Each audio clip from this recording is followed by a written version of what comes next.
Muy buenas noches, bienvenidos. Un placer darle la bienvenida a todos ustedes.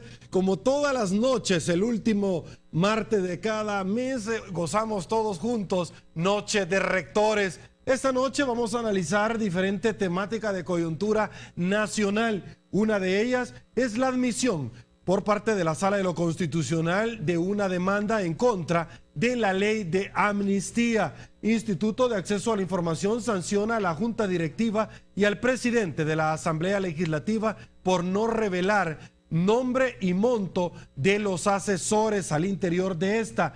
Irregularidades en la construcción de la carretera Diego de Holguín. Ya se celebró la primera audiencia. Posiciones encontradas en este tema porque unos dicen que todavía hace falta más actores que investigar. Y por último, amaños de partidos, los últimos hallazgos. ¿Para dónde va esto? Esta noche se lo comentamos.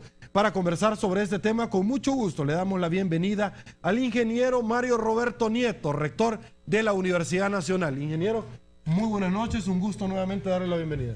Buenas noches, Sergio, buenas noches también rectores que nos acompañan en este programa. Mucho gusto estar también de nuevo acá con ustedes y un saludo para todo el pueblo salvadoreño. Con gusto también le damos la bienvenida al ingeniero Nelson Zárate, rector de la Universidad Tecnológica UTEC. Ingeniero, nuevamente es un gusto tenerlo acá. Sergio, buenas noches, rectores, un gusto siempre. Amigos televidentes, un saludo. Y por supuesto también nos acompaña el padre Andreu Oliva, quien es rector de la Universidad Centroamericana José Simeón Cañas, UCA. Padre, muy buenas noches, gracias una vez más por acompañarnos. Buenas noches, Sergio, buenas noches, colegas rectores, y también para mí es un gusto estar esta noche para poder compartir sobre estos importantes temas. Y bueno, la gente está ansiosa esta noche de escuchar el análisis de los rectores. Para eso saludamos rápidamente a Banco Agrícola porque hace posible este primer segmento. Al hablar de la admisión del recurso de inconstitucionalidad en contra de la ley de amnistía, Rodolfo González dijo que las decisiones que toman en la sala siempre tienen una fundamentación jurídica y no política. Vamos a hacer todo lo posible de deslindar el discurso político que tiene que ver con abrir heridas o cerrar heridas, si las heridas cerraron bien o no cerraron bien. Hay unas argumentaciones de los demandantes jurídicas y nosotros que tenemos que verlo desde la perspectiva jurídica. Es más, el funcionario rechazó que estén tratando de boicotear alguna candidatura presidencial. A pesar de que esta admisión se ha visto como un intento de obstaculizar candidaturas, no estamos en esa lógica. Tenemos que emitir un pronunciamiento que es estructural, es un tema de que hace 20 años para algunos fue cerrado, para otros sigue abierto y es lo que vamos a analizar. Yo no creo que sea algo que tenga un impacto, digamos, en relación con impedir candidaturas. La sala ha solicitado a la Asamblea Legislativa una serie de información en torno a la aprobación de esta ley y espera recibirla en los próximos días. Ya hay un precedente de 2000 que algunas cosas adelanta. Por ejemplo, en la sentencia de 2000 se dice que no es un tema puramente político, tiene consideraciones jurídicas, que se dice que el artículo 244 de la Constitución no habilita dar una amnistía absoluta porque hay excepciones. Se habla del rol de los jueces y de la Fiscalía en los casos concretos. Al final dijo que la resolución del recurso contra la elección del presidente del órgano judicial ya está casi lista. La ley de procedimiento dice que cuando el fiscal ha contestado el traslado, habría un momento en el que se podrían practicar algunas diligencias, o si no, está ya para sentencia. Eso es lo que estamos analizando. Rodolfo González no descartó que en los próximos días ellos puedan realizar alguna diligencia en el caso de la elección de Salomón Padilla como presidente de la Corte Suprema de Justicia, pero dejó claro que básicamente está depurado. Para Teleprensa Canal 33, Salvador Martínez. Y bueno, con esta nota nos frotamos las manos, arrancamos este análisis de Noche de Rectores. Inicio con usted esta noche, padre Andreu Oliva, para conocer su análisis, cómo hoy por hoy usted pondera la admisión de una demanda de inconstitucionalidad de la ley de amnistía.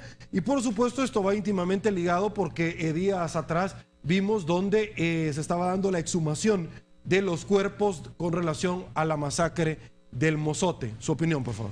Bueno, mi opinión es que es un avance importante para ir logrando superar la impunidad y aclarar todos estos temas que no están cerrados para la mayoría de la sociedad, ¿verdad? Yo creo que llevamos 22 años debatiendo si la ley de amnistía es constitucional o no.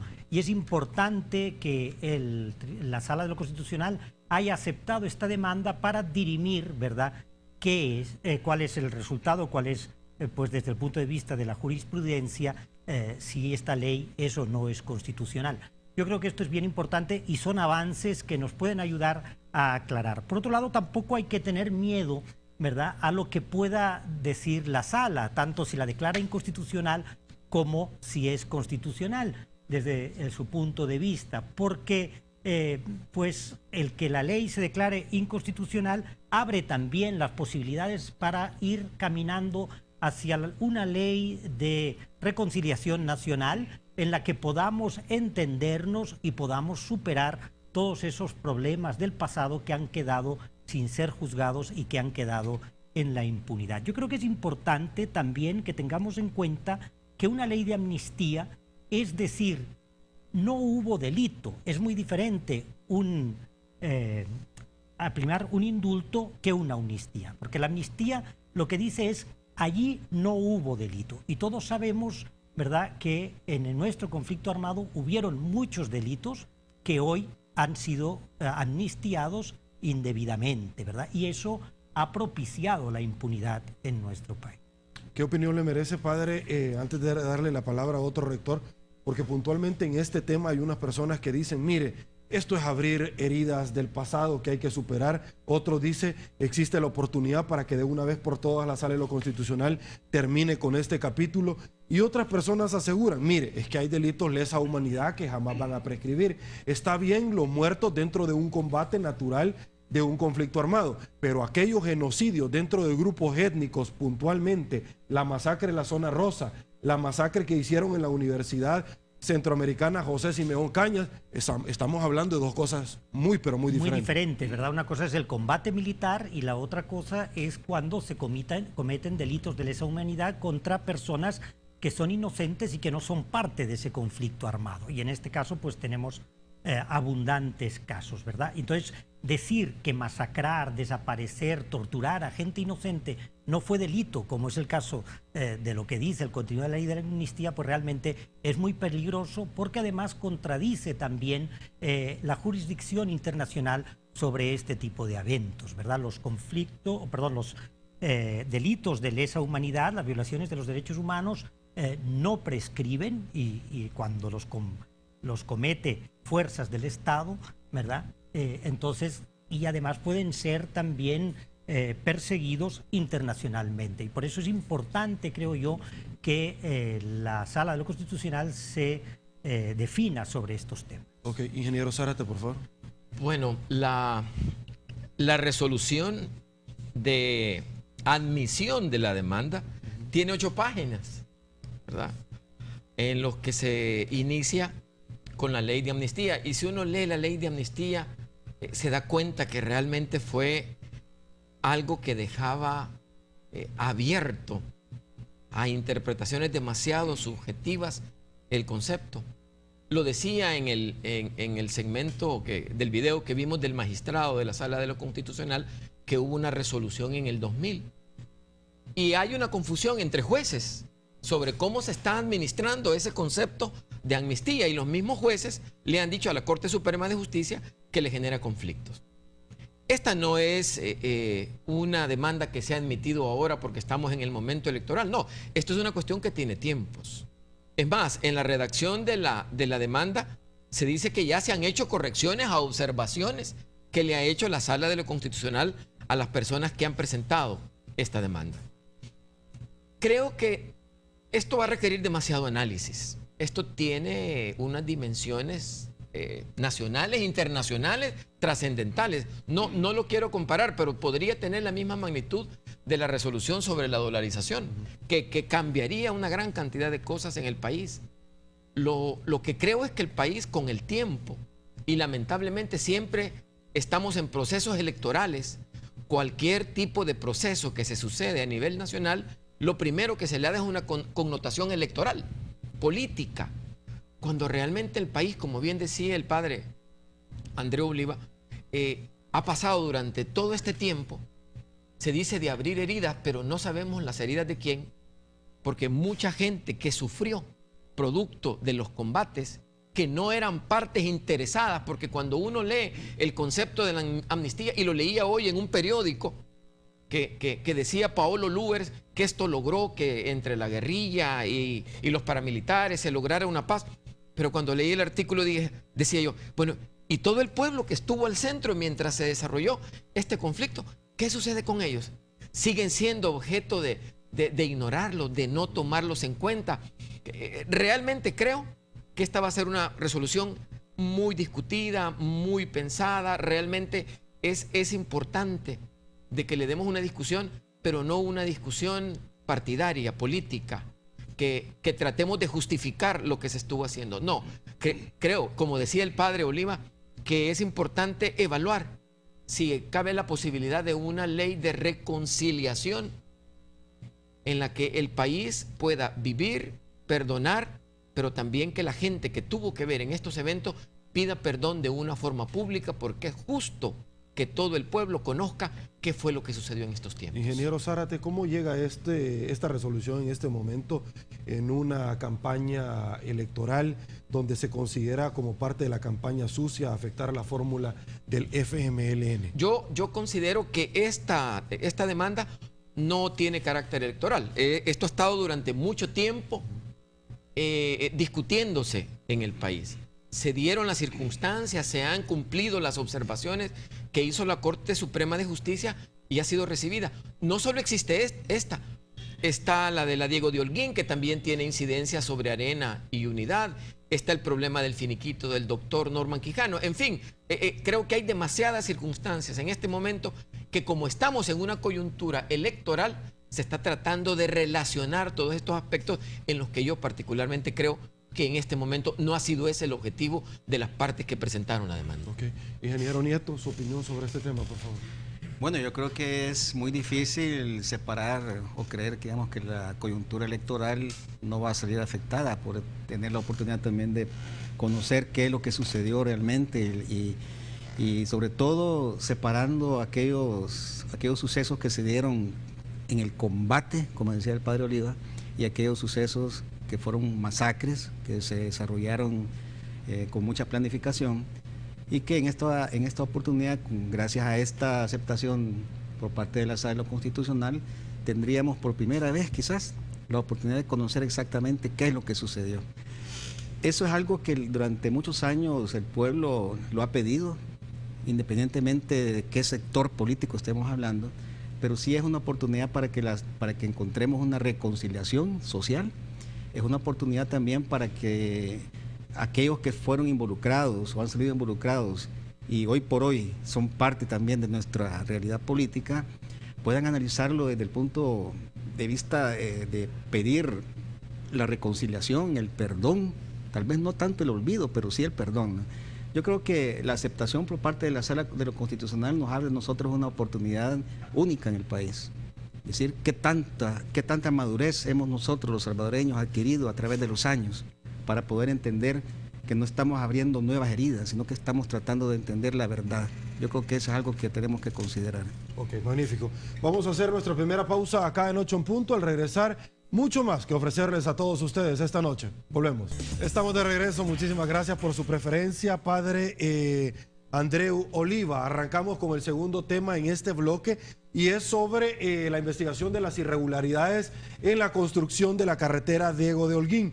Nuevos elementos rectores se han vertido sobre esta información porque la semana pasada, cuando se celebró a cabo esta audiencia en un juzgado de paz de esta jurisdicción, el ministro actual, Gerson Martínez, llegó, declaró y preguntó por qué no estaba en la silla de los acusados el ex ministro de Obras Públicas, como nosotros conocemos, el señor Gutiérrez.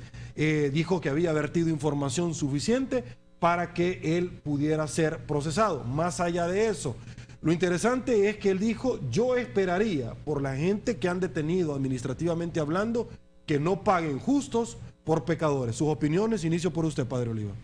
Bueno, pues yo creo que es evidente, ¿verdad?, que en la construcción de esta carretera pues se dieron situaciones muy irregulares, y una muestra de ello es lo que costó finalizarla, la cantidad de años que se tardaron y las veces que vimos empresas abandonando los trabajos, ¿verdad? Entonces, desde esa perspectiva, me parece que es importante que haya salido a la luz pública este hecho de corrupción, ¿verdad? Y sean los juzgados los que lo diriman, ¿verdad? Entonces, yo creo que hay que esperar a los juzgados, hay que confiar en que realmente la Fiscalía General está haciendo bien su trabajo, ha documentado bien el proceso y los jueces lo van a llevar adelante debidamente. Es importante, ¿verdad?, que esa profesionalidad, tanto de la Fiscalía General y de los jueces, y esa imparcialidad esté muy presente y sea debidamente respetada. Ok, ingeniero Zárate, también su opinión. Sí, bueno, yo creo que sí hay una responsabilidad del ministro Gutiérrez al inicio, porque este era un proyecto de llave en mano, en el que la empresa se tenía que hacer responsable de todos los costos si existían alteraciones en el proyecto. Y el proyecto arrancó con 2 alteraciones desde el inicio, 2 derivadores que tuvieron que ser corregidos. Creo que allí hay una responsabilidad del primer ministro. De lo que yo me he podido enterar es que la Fiscalía está tratando de determinar qué pasó con 11.3 millones de dólares que están relacionados con un arbitraje que se modificó en la administración del ministro, del ministro Nieto, ¿verdad? Que valga la pena también decir que contó con el aval de la Corte de Cuentas en aquel momento, habiéndose dicho desde el inicio de este proyecto de que siendo llave en mano no se podían dar alteraciones. Creo que ese es uno de los argumentos que el ingeniero Nieto está utilizando para justificar el arbitraje de lo que se está dando. Ahora, efectivamente, esta obra terminó 66 meses después de la fecha establecida. Costó el triple, casi 100 millones de dólares, ¿verdad? Y creo que está bajo la responsabilidad de la Fiscalía la pregunta que usted nos hacía, Sergio. ¿Es el fiscal el responsable de decir quiénes son las personas a las que él está convocando para que den testimonio sobre lo que está sucediendo? Ahora, sucede que ahora la Corte de Cuentas, que no había aparecido durante todo este tiempo, ahora está tomando ya cartas en el asunto y está indagando que el puente que está sobre la autopista, la calle Jerusalén, tiene deficiencia de construcción. Aparece en el reporte de la Corte de Cuentas de que no se le ha puesto toda la estructura de metal que necesitaba para soportarla, y hay un aviso de que es vulnerable a sismos. Entonces, como decía el padre Andreu, no sé cuánto más vamos a conocer de este caso. Creo de que también tiene consecuencias electorales, ¿verdad? Pero es importante que sean las instancias adecuadas las que diriman las responsabilidades de lo que se está sucediendo.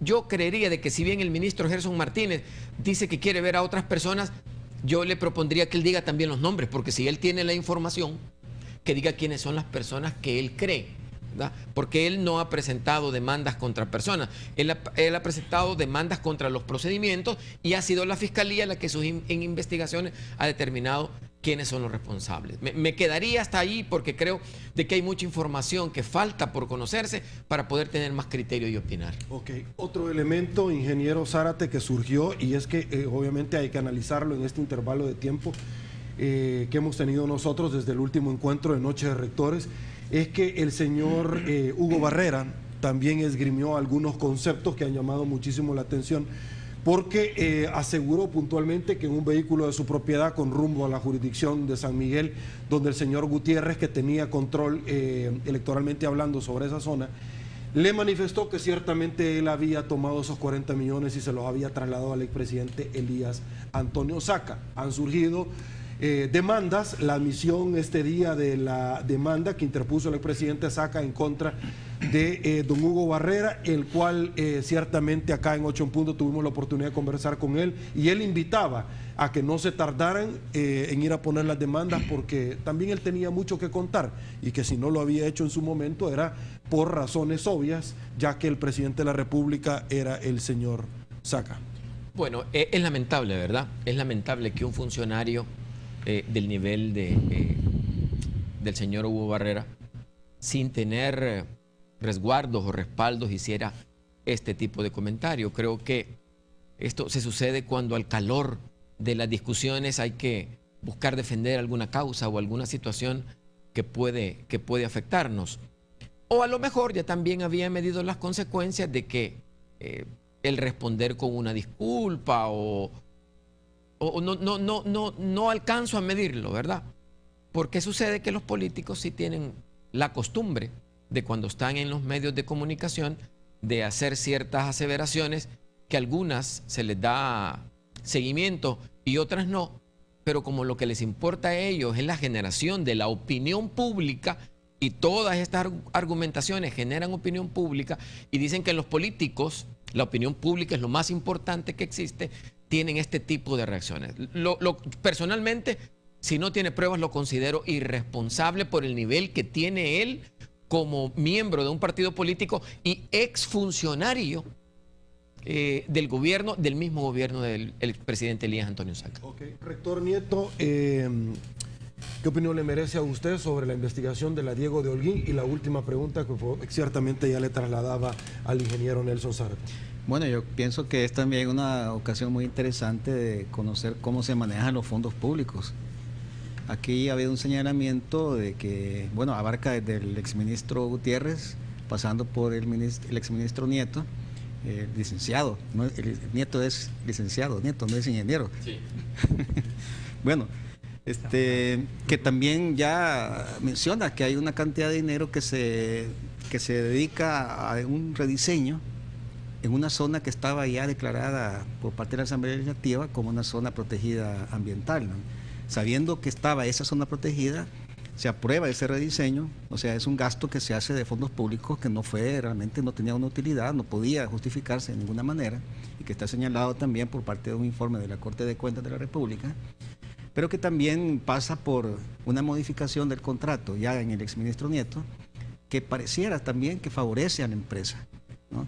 Entonces, cuando vemos que hay obra pública en las cuales los funcionarios, haciendo uso de los fondos públicos, pareciera que favorecen a la empresa y dañan entonces a lo que es las arcas del Estado, entonces uno se pone a pensar, bueno, ¿cómo puede darse esta situación? ¿Cómo puede protegerse a una empresa dañando los intereses públicos? Yo creo que la Corte de Cuentas debe investigar más a fondo, si es necesario todavía hacer una reinvestigación en el caso del anterior exministro, pues yo creo que la Corte de Cuentas tiene todas las facultades para poderlo hacer, ¿no? Acá lamentablemente se ha metido un ingrediente político, en el caso de don Hugo Barrera, cuando ya menciona en una plática que solamente a él le consta, aparentemente, ¿no?, en un vehículo. Yo creo que eso pues ya es una responsabilidad de don Hugo Barrera, ¿no? Él asume esa responsabilidad. Yo creo que nosotros tenemos que basarnos nada más en los hechos que pueden comprobarse y que están precisamente en los informes de la Corte de Cuentas, ¿no? Por el otro lado, yo me alegro mucho, ¿no?, de que estemos avanzando en las investigaciones, que estemos avanzando y que los políticos, los funcionarios también ya estén en un momento determinado sujetos a investigación. Yo creo que eso es un avance positivo para el país y yo creo que al final todo este ejercicio que se está haciendo alrededor de la Diego de Holguín o Monseñor Romero nos va a conducir también a ser más responsables en lo que son las obras públicas, ¿no? Los funcionarios tenemos que ser responsables, lo que tenemos que manejar los fondos públicos, tenemos que hacerlo también con mucha transparencia. Eso es la confianza que se nos da por parte de la sociedad. Yo creo que esto pues nos puede conducir también a algo educativo. Bueno, a continuación de esto se supo también que el señor Jorge Nieto estaba como asesor en el Tribunal Supremo Electoral. Este comentario me da paso para que en el tema de la transición hacia el otro tema de asesores puntualmente. Y padre, quiero hacerle el comentario porque últimamente se ha sabido acá en debate político, Roberto Lorenzana, que nos acompañó, diputado del FMLN el domingo pasado, esgrimió alguna acusación en contra del señor Julio Gamero en decir que él estaba de asesor en la Asamblea Legislativa, para allá vamos a ese tema, por supuesto, y también sabemos que está en la alcaldía y hoy por hoy como asesor en la campaña de Norman Quijano. Se conoció también hace poco que el señor Gerardo Zubiaga, que estuvo como expresidente del Centro Nacional de Registro, tenía 18 asesores precisamente para que lo pudieran instruir cuál era la forma idónea de poder desempeñar su cargo. Padre Oliva. Pues yo creo que sí, ¿verdad? Que es notable el abuso que hay de este tipo de puestos de asesoría y que muchas veces esos puestos de asesores sirven para favorecer a amigos, favorecer a correligionarios políticos, etcétera, ¿no? Y por eso es bien importante el avance que se ha dado con la ley de acceso a la información pública, porque eso permite evitar estos casos de corrupción y que los funcionarios se acostumbren a dar cuentas a la población sobre el uso que están haciendo de los fondos públicos. Yo creo que eso es un avance importante hacia una mayor cultura democrática y que todos sabemos, ¿verdad?, que siempre se están dando abusos y que la falta de transparencia ayuda para que estos abusos se den y que nadie los conozca. Ok, eso nos da paso nuevamente a una pausa comercial, pero al regresar vamos a hablar, por supuesto, del otro tema, y es con relación al Instituto de Acceso a la Información Pública, quien sancionó a la Asamblea Legislativa por no dar a conocer el listado de asesores, tanto en los partidos políticos como en la directiva de esta. Pausa, volvemos. Estamos de regreso, muchísimas gracias por su preferencia, padre Andreu Oliva.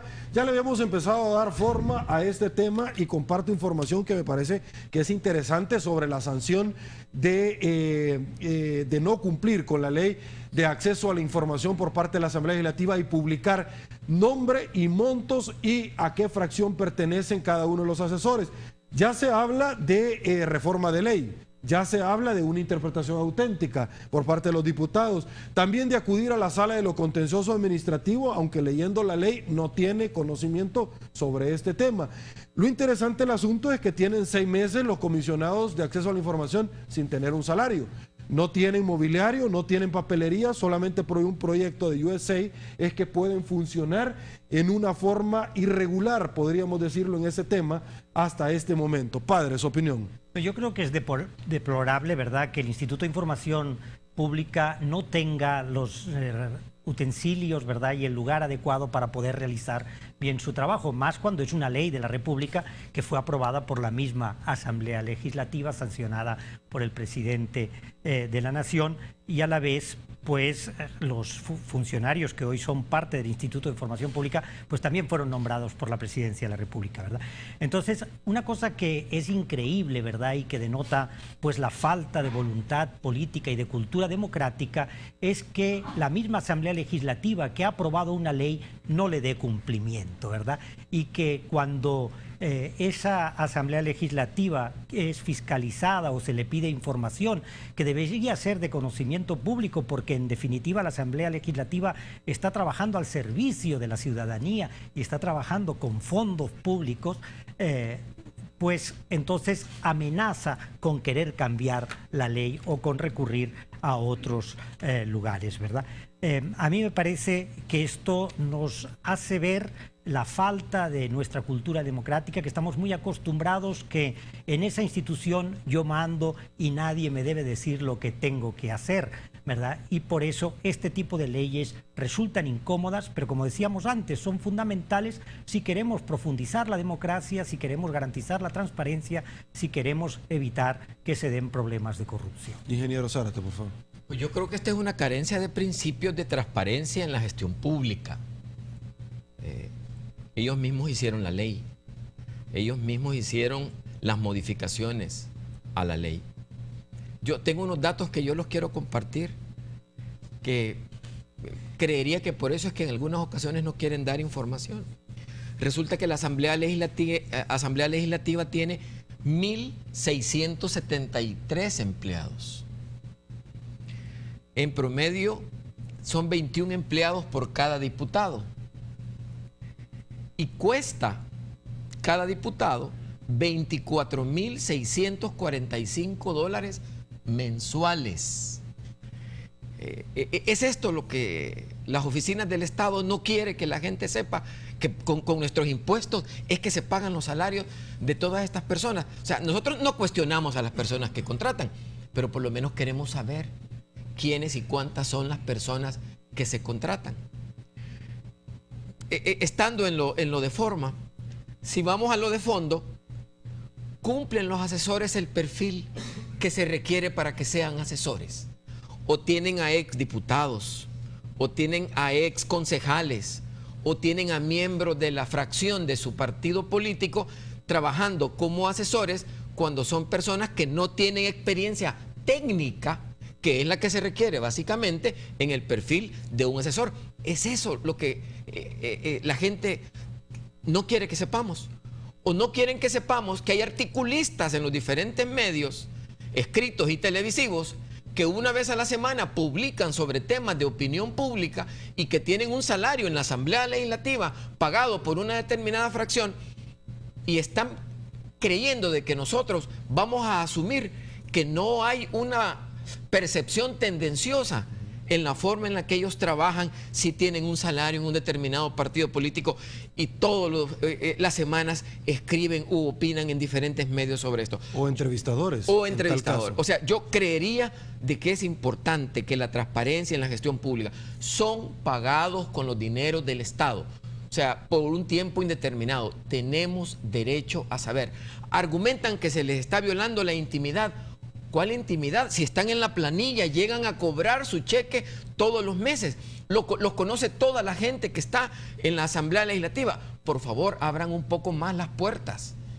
O sea, siempre se ha dicho que en periodos electorales la planilla de la gente que trabaja en la Asamblea Legislativa crece, porque son personas que están contratadas no para estar en la Asamblea, sino que en la campaña. Demuestren que eso no es cierto. Entréguenos los datos, que la gente lo sepa, y entonces vamos a poder decir que los recursos del Estado se están administrando de una forma eficiente. Ahora, el argumento, ingeniero, de no dar a conocer por términos de seguridad es viable, y le hago esta pregunta porque en los corridos de la Asamblea Legislativa no solamente se mencionan a estas personas, los articulistas, entrevistadores, sino que se habla que el poder formal no es el problema de los partidos, el poder real en la Junta Directiva, y se habla de hasta sobresueldos que obviamente entre ellos se amparan, y todos aquellos que de una u otra forma siguen con la tendencia que ellos tienen. Yo he escuchado a diputados que ahora son de fracciones independientes, de que los que están en la Junta Directiva no solo tienen la cantidad de vehículos, de combustible, de gastos de representación, sino que tienen cuotas para pagar sus teléfonos celulares también. O sea, hay una serie de viáticos o una serie de prestaciones, las cuales no estamos diciendo que sean incorrectas, ¿verdad? Sino que simplemente suman para cuando se determinen cuál es el salario que tiene un funcionario o cuáles son los recursos que tiene bajo su disposición. Porque esta es una negociación que cuando entre ellos hacen el presupuesto de la Asamblea, ahí no hay diferencias entre las fracciones, Sergio. Ahí todos son amigos, todo, como es agua para su propio molino, como funcionarios y como políticos, y como Asamblea Legislativa, no hay diferencia. Que ya lo aprobaron la semana pasada. Hay un gran sigilo y una gran reserva. Y hablando de aclaraciones, ¿verdad? No es lo mismo reserva que confidencial. Confidencial es el presupuesto antes de aprobarse. Yo no sé de dónde les vino a ellos la confusión, como decía el padre Andreu, si ellos hicieron la ley para que cuando contestaron hubieran mandado una respuesta de acuerdo a la ley. Ellos pusieron las reglas, ¿verdad?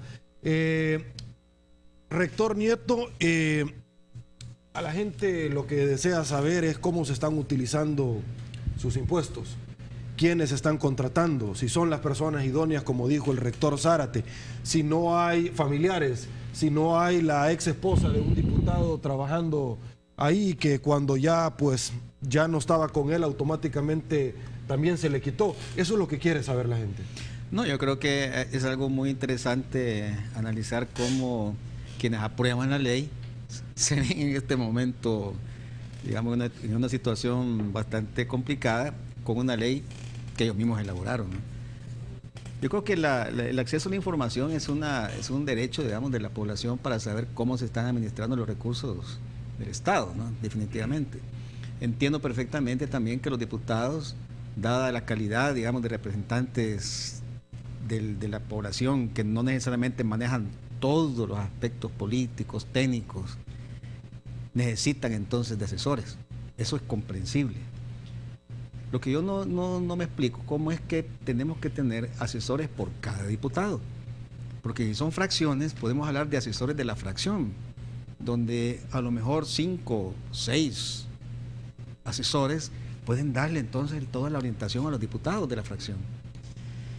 Pero bueno, también me llama la atención cómo al inicio de esta situación, todos los partidos, incluyendo Arena, todos dicen no vamos a darle información.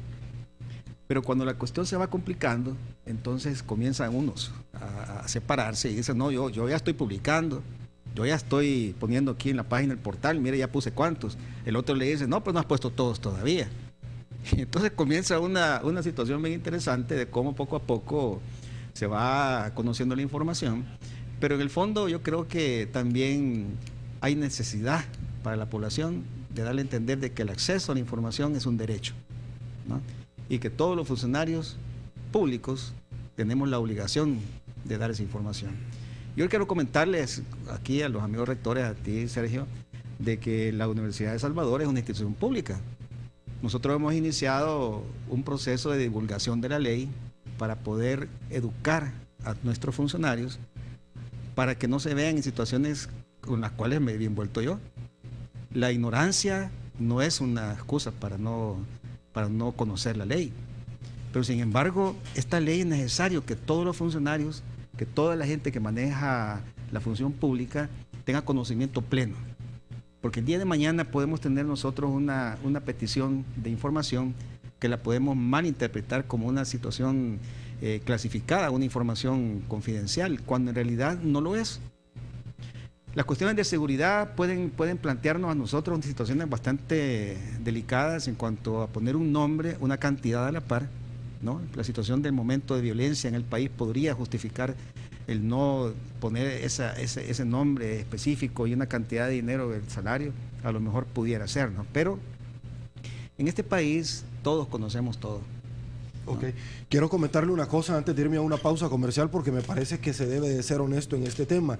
Cuando nos acompañaron comisionados del Instituto de Acceso a la Información, ellos, indistintamente del caso que usted está compartiendo, ellos ponderaron a dos funcionarios. Uno es el presidente de la Corte de Cuentas de la República, que cuando me acompañó se lo hice ver, y otro fue su persona, esbozando que ustedes como funcionarios y habían puesto inmediatamente a la orden cualquier tipo de información y a la oportunidad en la cual habían sido convocados a una audiencia o algún acto, ustedes inmediatamente habían acudido a esta instancia.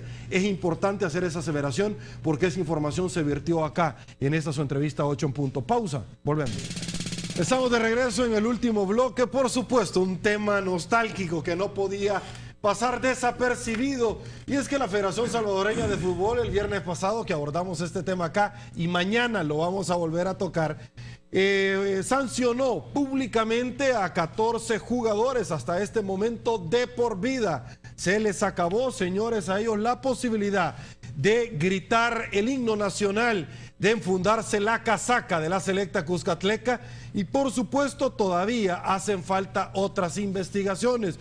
Pero como dicen unas de cal, otras de arena, imposible también esbozar, y esto es para los tres rectores de esta noche, el triunfo de la selecta Cuscatleca versión playa en Tahití el día de ayer, cuarto mundial consecutivo, pasa a cuartos de final dejando en el camino al representativo de los Países Bajos, Holanda y también a Isla Salomón. Se mide mañana frente al representativo de la península ibérica, España. Padre, por favor. Pues yo creo que sin pasionismo porque va a jugar con España, ¿verdad? Mañana. No. Por favor.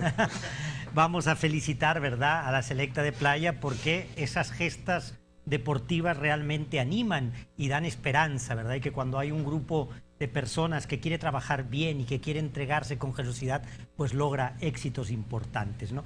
Volviendo al tema pues de esas sanciones que han hecho a estos 14 jugadores y parece que vendrán otros, ¿verdad? Yo creo que bueno, es importante que la federación haya tomado cartas en el asunto y después de haber hecho las investigaciones oportunas haya llegado a estas conclusiones. Pero también me quedan algunas dudas, ¿verdad? En primer lugar, yo diría, al haber sido una investigación hecha por la misma federación, la habrán hecho personas que tienen la competencia en ese campo, que están capacitadas para hacer bien un tipo de investigación como esta, que parece que es compleja porque involucra muchos aspectos, ¿no? Por otro lado, tampoco hemos conocido con detalle el porqué de cada una de las sanciones, de qué se les acusa a cada uno de ellos y de qué se les ha encontrado culpables. Yo creo que también, hablando de la transparencia y de la necesidad de la información, es importante tener una información más detallada, que se conozcan los hechos, que se conozca la trama, cómo se organizó este fraude. Y otro aspecto que también me queda duda es: qué curioso que solamente hay jugadores involucrados en este tema, ¿verdad? Parece difícil que no hayan también directivos, que no hayan otros elementos que de alguna manera han participado en esa trama, ¿verdad? Esas dudas yo creo que es necesario pues que se vayan aclarando y que tengamos una información más detallada al respecto. Otro aspecto que me parece importante es que la sanción que han recibido es una sanción deportiva, ¿verdad? Pero a mí parece que esto es un delito, y es un delito de fraude, ¿verdad? Y como tal también la Fiscalía General debería tomar cartas en el asunto y proceder a esta investigación, porque de alguna manera se ha hecho un fraude a todo un país y probablemente pues a personas que han perdido intereses económicos. Ok, ingeniero Zárate, muy pocas personas saben de la trayectoria que usted tuvo en el baloncesto salvadoreño. De ahí nace la pregunta: ¿será posible lo que decía el padre Andreu, que no hayan entrenadores, que no hayan directivos, que no hayan conocidos? Porque yo le comentaba anteriormente, y obviamente va a ser una pregunta para el rector Lobo, donde en el tema de la CONCACHAMPIONS también hay 2 equipos investigados, Metapan y FAS. Por favor. Bueno, pareciera que el problema está estrictamente relacionado con los jugadores. Como decía el padre Andreu, se ha abierto un poco la ventana cuando dicen cuál es la resolución que han tomado. Creería yo que hay que unir los argumentos con los que se ha castigado a estos jugadores, que sirvan como base para el proceso penal. O sea, serían esas pruebas que se han encontrado para tomar esta decisión. Ahora, a mí también me parece muy extraño que el grupo de entrenadores unidos no se ha expresado sobre lo que está sucediendo, que los dirigentes deportivos no han convocado a una conferencia de prensa para opinar sobre lo que está sucediendo. ¿Cuál es la participación en la formación o en la selección de un jugador por parte de los dueños de los equipos, juntas directivas, entrenadores y patrocinadores? Yo creo que el perfil del jugador no debe ser solo ser un buen deportista. Ese tendría que ser uno de los elementos que hay que considerar, porque son personas públicas también. Son roles que la gente, que los jóvenes principalmente, quieren emular. Y si los dueños de los equipos o las juntas directivas solamente seleccionan a un jugador sin saber cuáles son sus valores, sus principios, su formación, porque lo que hemos visto aquí es que hay una debilidad a la exposición sobre este tipo de situaciones, de otras que todavía no conocemos, porque dice la resolución que todavía hay otros 3 partidos y otras 30 personas que se están investigando.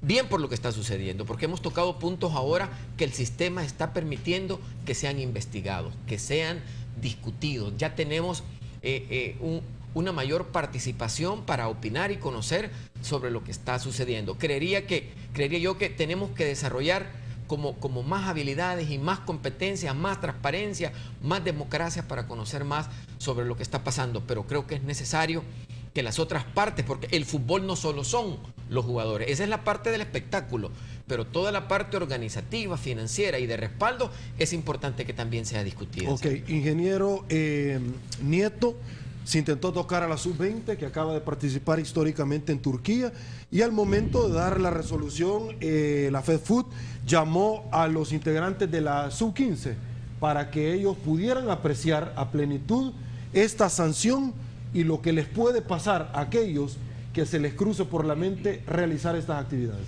Yo creo que la presencia de la sub-15 en ese proceso tiene un mensaje clarísimo, ¿no?, que va dirigido precisamente a los jóvenes y que les está diciendo que si tienen la oportunidad de portar la azul de la selecta, con ese orgullo, con esa identificación con el país, y que tienen esa oportunidad, entonces lo están haciendo también representando a todo un pueblo. Lo están haciendo que el anhelo de confianza, de triunfo, se deposita en ellos, ¿no? Yo creo que eso es muy importante porque lamentablemente, y hay que decirlo de esa manera, cuando un jugador sale señalado en este tipo de fraude, pues como muy bien lo dice el padre Oliva, ¿no? A pesar que la fiscalía dice que no hay delito porque no está tipificado, ¿no? El amaño, pero el amaño sencillamente viene siendo algo así como modificar las reglas del juego para beneficiarme, ¿no? Ese es un amaño. Entonces viene siendo casi como fraude o lavado de dinero, lo que sea, ¿no? Pero yo creo también resaltar cómo estos jóvenes que cayeron en esta situación el día de ayer, que los guerreros playeros nos dan ese orgullo, esa alegría. Ellos simplemente deben haber sentido esa tristeza, esa quizás la necesidad de perdonar, ¿no? De conseguir, miren, perdónenme todo lo que hicimos, ¿no? Los playeros realmente ayer dieron una lección de lo que es orgullo nacional. Correcto, nos dieron mucho orgullo. Bueno, con eso llegamos al final de la entrevista 8 en punto. Ingeniero Nieto, muchísimas gracias por habernos acompañado. Aquí estaremos siempre. Rector Zárate, muchísimas gracias a usted también. Sergio y señores rectores, muchas gracias, buenas noches. Padre Oliva, gracias. Muchas gracias también, buenas noches a todos y ha sido un gusto estar aquí.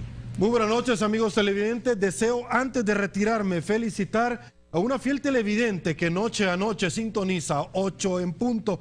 Este día, con tan solo 9 años de edad, está cumpliendo años, y por supuesto saludar a Rebeca Nicole Hernández. Rebeca, desde acá, un abrazo para ti. Señores, soy Sergio Méndez. Hoy, martes 24 de septiembre del 2013, así está El Salvador. Será hasta el día de mañana. Pasen muy buenas noches y que el Señor nos bendiga a todos.